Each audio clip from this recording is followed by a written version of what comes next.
We are opening the school year 2021-2022 as we celebrate last year's victory. The challenges that we are facing now are even tougher than those we battled last year. You heard Education Secretary Leonor Briones touting last year's online classes as a success. This as the country ushers in another school year under the hybrid setup. But the rest of the globe has returned to traditional classrooms. There are only 5 countries which have failed to do so, and that includes the Philippines, something that teachers lament. Sana sa loob ng isang taon na school year nakita na namin kung paano hinahanda yung mga paaralan natin. Nakikita na sana namin yung pagdagdag ng mga health personnel sa mga schools namin, pero hindi po natin yan nakikita. Good evening, I'm Gretchen Ho. I'm Robbie Alampay. You're watching The Big Story. Public school students across the country are welcoming their second year under a blended learning system with not much change since last year. That's at least according to a teachers group. The same problems on internet connection, learning quality, and even teachers' benefits haunt DepEd. But the agency says last year's academic year was a success. Marian Enriquez has the big story. Class 3. Classify the following. Grade 6 student JM started his first day of class today, online and logged in at 9 a.m. But instead of a 2-hour online class with his teacher, he ended up just answering his modules. Yung lagi pong naglalag, sinasabi na lang po namin na limbaw po na choppy, ganun. Tapos sinasabi niya, sige po, ipopost na lang po namin sa Google. His dad, Jeff, admits struggling to juggle work and teaching his son at the same time. May tanong siya, hindi naman namin masagot. Dalawa nga nung siyempre busy rin kami doon sa ginagawa namin. Challenges like this pushed some teachers to call for the reopening of limited face-to-face classes.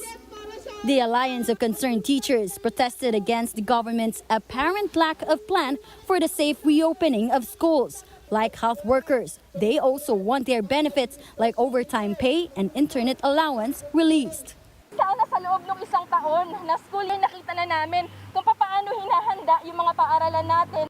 Despite the challenges, the Education Department claims last school year had been a victory. DepEd says about 98.13% or over 2 million grade 6 learners were able to finish their studies, while 96.9% or over 1.88 million grade 10 learners were able to graduate. And as of September 13, around 24.6 million students have enrolled for school year 2021 to 2022. DepEd is hoping this number will still go up and reach last year's 26.2 million. Today, we are opening the school year 2021-2022 as we celebrate last year's victory. The challenges that we are facing now are even tougher than those we battled last year. Briones insists a return to face-to-face classes require careful consideration. Palace says President Duterte reacted positively to the proposed pilot face-to-face classes in low COVID risk areas. A final decision from him is pending. For News 5, Marian Enriquez, we are One News. Are teachers ready for another year of classes amid the COVID-19 pandemic? To answer that, we have with us Ms. Olive de Guzman. She is the National Vice Chairperson of the Teachers Dignity Coalition. Good evening, Ms. de Guzman. Welcome po to The Big Story. Yes, hello. Magandang gabi po sa inyong lahat. Magandang gabi sa mga tagapanood ng Big Story. Magandang gabi po.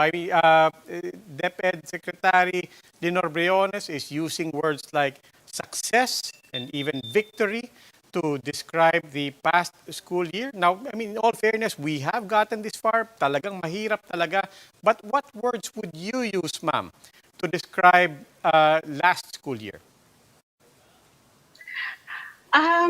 Mahirap naman na sabihin natin, kontrahin natin yung sinabi niyang success. But for us teachers, we knew, because kami yung nasa ibaba, alam namin yung totoong nangyayari at alam namin yung tunay na kalagayan ng pag-aaral nung nakaraang school year.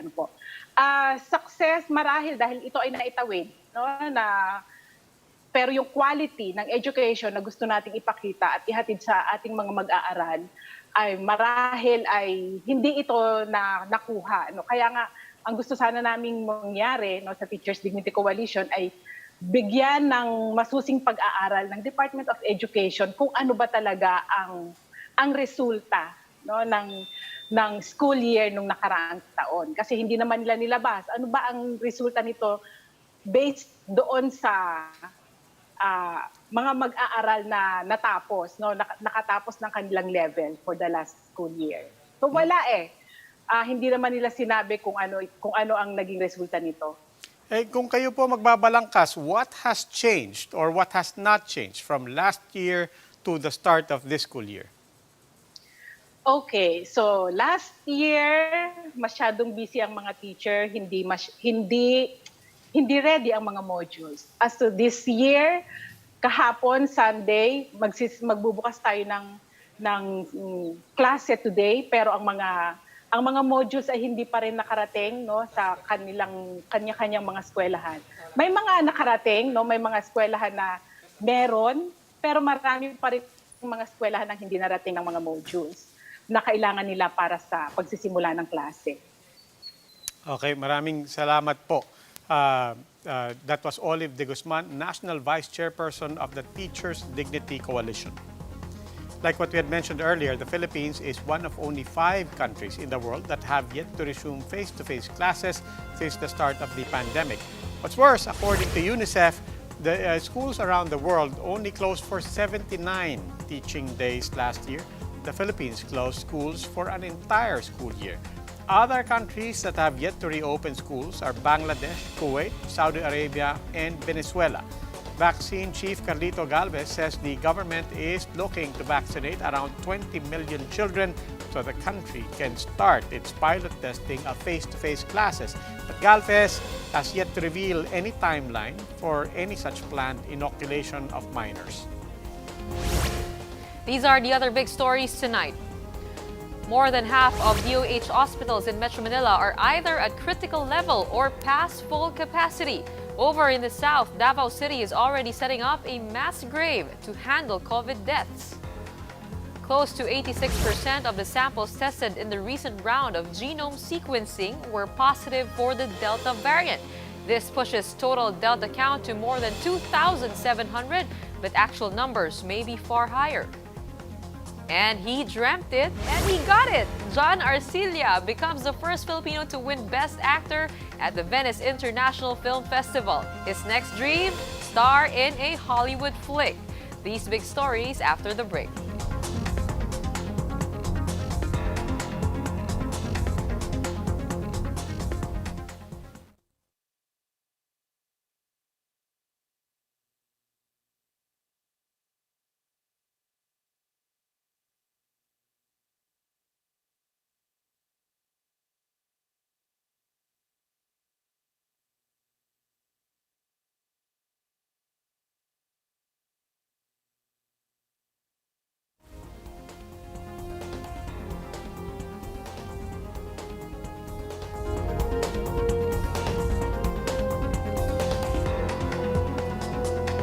Good evening. You're still watching The Big Story. I'm Robbie Alampay. And I'm Gretchen Ho. With a surge in COVID infections in Davao City comes the rise in fatalities. The situation is expected to get worse. It's prompting the local government to designate mass grave sites. Jem Avancenia has the story. The rehabilitation of Tagakpan Public Cemetery in Davao City is now ongoing as authorities anticipate a possible rise in COVID-19 deaths. In a radio interview, Davao City Mayor Sara Duterte said the cemetery has been designated as a mass grave. This weekend, 35 more COVID-related deaths were recorded in the city, bringing the total to 1,312. Ang mass grave is ready. Ang mass grave natin is ready. Aware na rin ng ating operations response cluster. Ang mass grave natin, we have 160 spaces that can accommodate 6 cadavers each.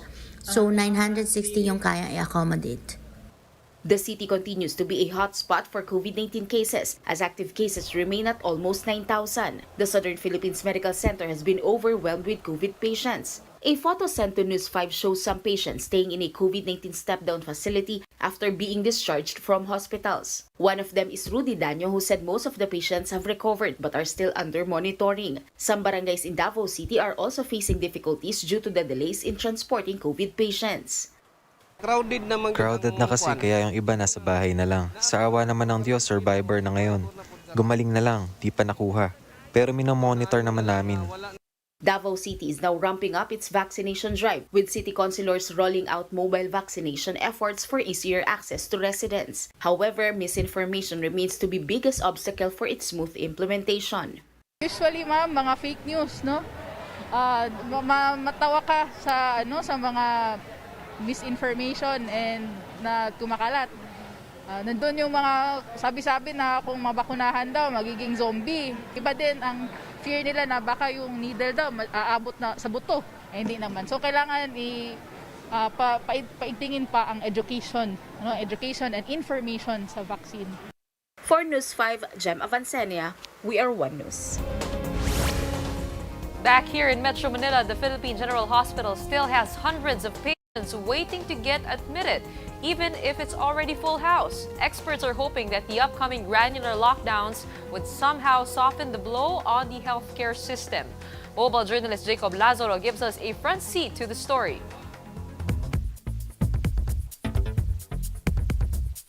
The current COVID surge is overwhelming hospitals, especially in Metro Manila. Over the weekend, new daily cases spiked with a new high of 26,303 new infections in a single day. Of the 16 DOH hospitals in NCR, 8 or half are already at critical levels, meaning they are 85% or more occupied. 2 are already past full capacity, and 3 are at 70% or high-risk capacity. But officials admit that the situation on the ground may be worse than the numbers on the board. Dr. Bernadette Velasco, operations manager of the One Hospital Command Center, said the calls they receive increased by 500% this September compared to the start of the year. Sometimes we really can't see any hospital para dun sa patient that a hospital that can accept the patient. Half of the severe and critical cases they receive do not get a hospital bed immediately. These patients have to wait several days to even a week. We monitor the patient and endorse the patient. If nasa bahay siya, we endorse the patient to the BHERT or Barangay Health Emergency Response Teams. Since Thursday last week, occupancy rates in intensive care units or ICUs have been on a steady rise. In the National Capital Region, ICUs are already at 78% occupancy. Dr. Velasco admits that some patients have died at home before they could even get into a hospital. The Philippine General Hospital, the country's biggest COVID-19 referral hospital, is already beyond 100% capacity, yet they still have more than 200 patients in their wait list. This week, the country shifts to a new system of granular or targeted lockdowns. Health officials are pinning their hopes that the granular lockdowns would help ease the growing pressure on the healthcare system. I'm Jacob Lazaro and we are One News. The current surge in infections has been tied time and again to the growing cases of Delta variant in the Philippines. Just today, the Philippine Genome Center reported 640 new Delta cases. That is nearly 86% of the 748 total samples in the latest batch that underwent genome sequencing. The new Delta variant cases brings the total to 2,708. For the new batch, virus epicenter Metro Manila still has the most Delta cases with more than 100, followed by Cagayan Valley and then Calabarzon. Today, the DOH also recorded 20,745 new COVID-19 infections, bringing the total to more than 2.2 million infections since the pandemic started. As the rise in cases shows no signs of abating, the government is banking on a new kind of system to help curb infection rates. A look at how they plan to implement the pilot testing of granular lockdowns in Metro Manila in Pamela Vasquez's report.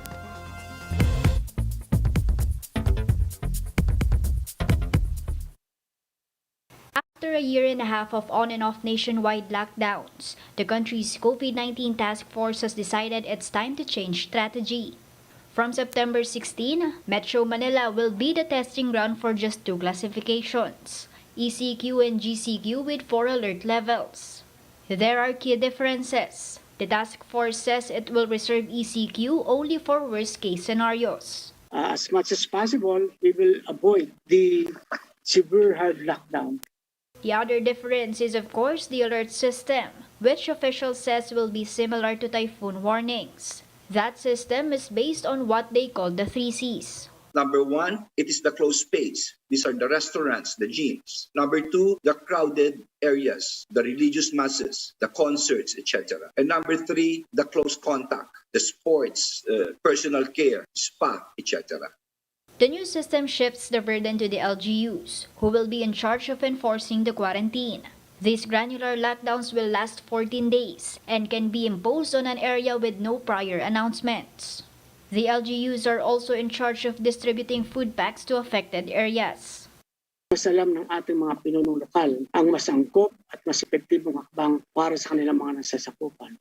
Many in the task force have voiced their support for bakuna bubbles, wherein vaccinated residents are allowed to move freely and enter establishments like restaurants. With a high percentage of vaccination, it's about time to really give some additional privilege to the vaccinated and also to encourage people to get vaccinated. Secretary Galvez says the plan is to distribute more vaccines to the regions so they can eventually expand the new classification system. The trial period for the new system will run in NCR from September 16 to 30. I'm Pamela Vasquez and we are One News.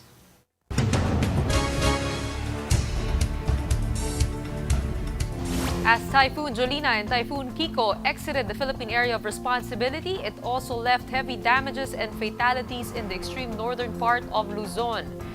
According to the NDRRMC, around 17 people were killed, 24 injured, and 7 missing due to JOLINA. No fatalities so far for Typhoon KIKO. Despite this, over 54 million pesos in agricultural, infrastructure, and livestock damages have been reported in Batanes due to KIKO. Structures were also heavily destroyed. Many areas are also without water nor electricity. Meanwhile, agricultural damages caused by JOLINA in several parts of Luzon and Visayas is estimated at over 665 million pesos. For those who would want to extend their help to residents affected by typhoons JOLINA and KIKO, you may donate to the Alagang Kapatid Foundation through any of the bank accounts flashed on the screen.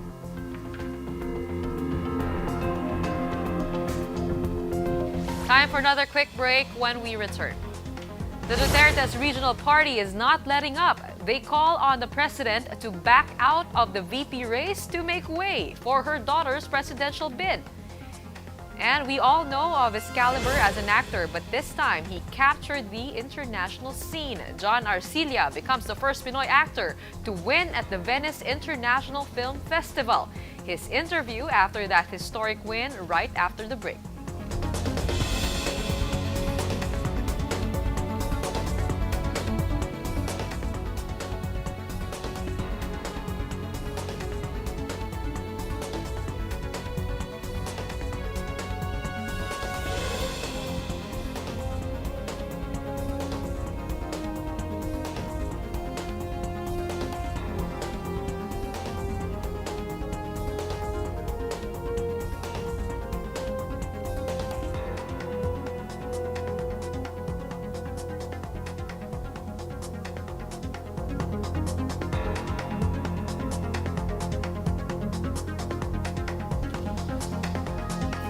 Good evening. You're still watching The Big Story. I'm Robbie Alampay. And I'm Gretchen Ho.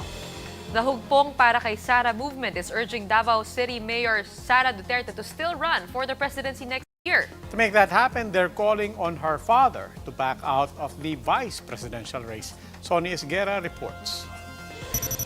Hugpong ng pagbabago, the regional party of the Dutertes is still hell-bent on pushing for the presidential candidacy of Davao City Mayor Sara Duterte. To do this, her supporters under the Hugpong for Sara Citizens movement are urging her father, President Duterte, to reconsider his plan to run for vice president.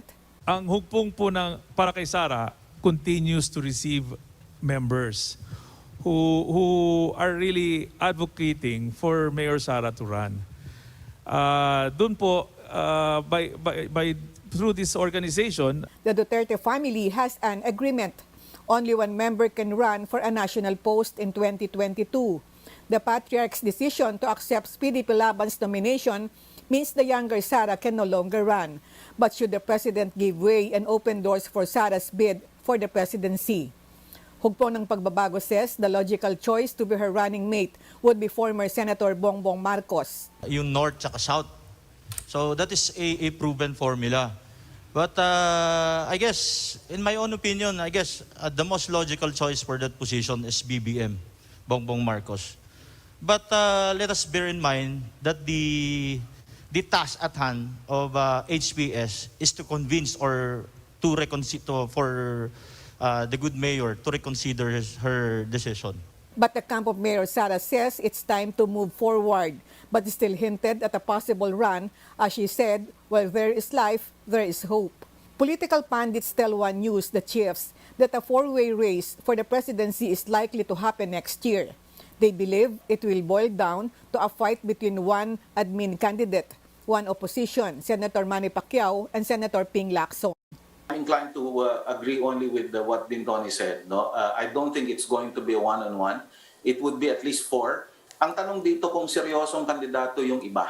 So, meaning, magkakampanya ba ito? No? For News 5, Sonny Reyes Esguera, we are One News. Former Duterte advisor Michael Yang was a no-show in today's Senate Blue Ribbon Committee hearing for health reasons. According to his lawyer, Yang was advised by his doctors to skip the inquiry after his blood pressure shot up. Nonetheless, his name was still often mentioned in today's session, with senators questioning pharmacy suppliers and irregular transactions. The Senate now wants Yang to be put on immigration watch list pending his next appearance before the committee. Mr. Yang is healthy enough as far as I'm concerned. I think he can face the music. So please tell your client that we would expect him to appear in the course of the hearing, especially when we start having questions against him.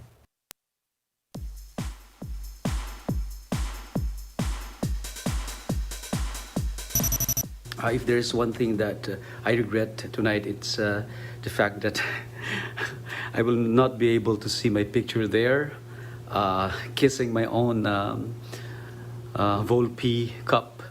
John Arcilla just made history as the first Filipino to win the Volpe Cup for Best Actor at the Venice International Film Festival. Director Eric Matty accepted the award on his behalf. The jury, which included Oscar winners Bong Joon-ho and Chloe Zhao, recommended his role in it. He expressed his big dream just came true. He said that the award serves as a milestone in his acting career.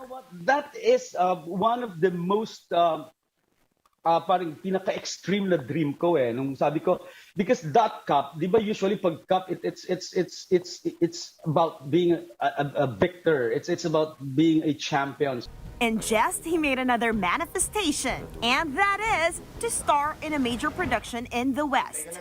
Pwede naman akong maging isang kontrabida man lang ni Batman na ang pangalan ko maybe is Bagyo, whatever, or isang kontrabida man lang, or isa man lang sa mga freak na character sa X-Men, di ba? John will personally receive his Volpe Cup in October. The Missing 8 is now streaming on HBO Go. For News 5, MJ Marfori, we are One News.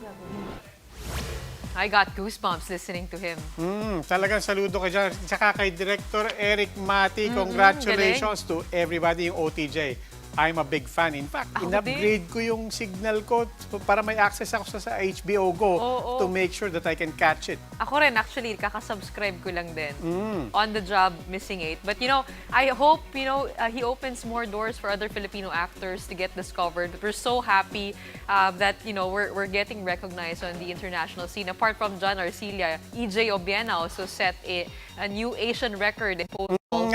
Oo nga. It was a wonderful weekend, really full of a lot of highs, a lot of inspiration. Again, congratulations, EJ Obiena, John Arcilla, Director Eric Matty, everybody behind this wonderful film. Kung gusto mo ng good news, lagi ka sa sports tsaka sa entertainment. Well, that wraps up today's big story. Catch us again tomorrow at 8 p.m. on Signal Channels 8 and 250. Please like our Facebook page, One News. For more in-depth analysis, visit our webpage, onenews.ph. Mask on. Chance. And stay safe, Philippines. I'm Robbie Alampay. And I'm Gretchen Ho. We are One News. Have a good evening.